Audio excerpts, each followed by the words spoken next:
Hey, welcome to Deep Vault Diggers.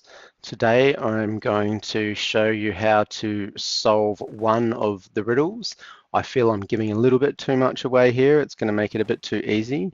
The idea was to make it super hard so that during the season some people might actually choose to purchase the clue. It does give you a big advantage in terms of getting a better time because you know where the vault key is the moment you're in the underdeep.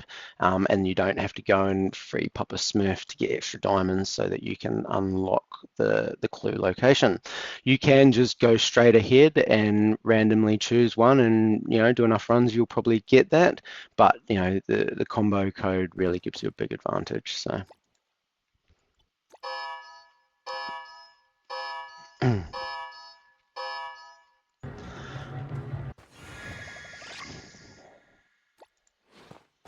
Right, so let's look at how we work out the combo code.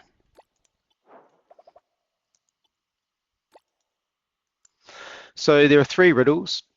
Each riddle has a matching object somewhere in the Hall of Hints, and each riddle also has a matching side. There's three sides on the totem. The totem is used to add a multiplier onto some numbers that are generated from the riddle and from its matching object. And basically, you put all of those numbers together for each of the riddles to come up with a final number that you enter as a combo code via the Vault Clue Guardian, which I'll show you at the end. You can always head over to deepvaultdigger.com and look for more clues.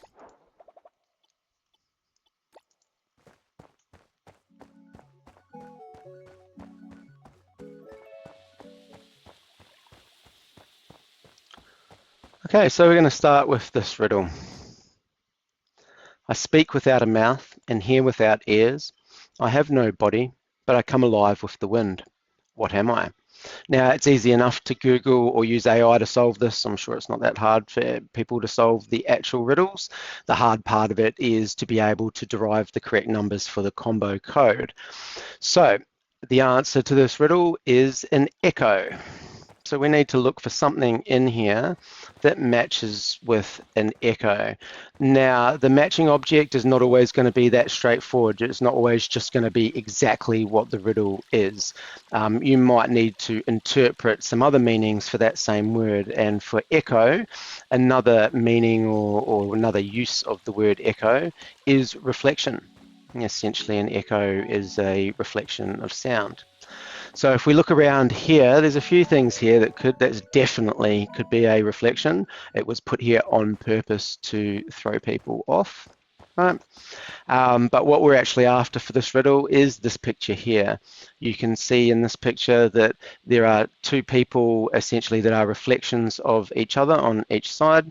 So we now need to derive a number from this and also from the riddle. Now, this one on purpose, there's some pretty key standout things. Really, there could be a lot of ways to derive a number from the images or from the items. I'm not going to explain what those are because I'm already giving a lot away by showing how to work out one of the riddles in the first place. But for this one, you can see the common theme on this one is that it is three characters. They have three medallions. And so the number that is derived from this object is the number 3. Now, if we go back to the riddle, well, you can see the riddle is number 3. And so the number that is derived from the riddle is 3. 3 plus 3 is 6. So we now need to add a multiplier to 6 to get our final number for this riddle. And that's done from here, right, from the totem. So there's 3 sides, and you need to work out how to match each of the 3 sides. Now, we just discussed the fact that another meaning for echo is reflection. There is a mirror right here. So this is the side that matches the echo riddle.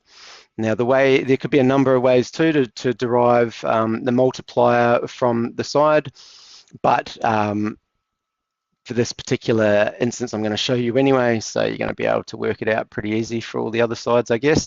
But for this, it's the I's and the zeros and the I's, with one being slightly hidden, which, you know, if you're looking carefully, you'll probably see, but if you're not really paying attention, maybe you won't. So there are 2 zeros in the I's here, so the multiplier is 0, 0. So our number was 6, the multiplier is 0, 0. That gives us a final number of 600. So one of the 3 numbers that needs to be added together to form the total combo code number is 600.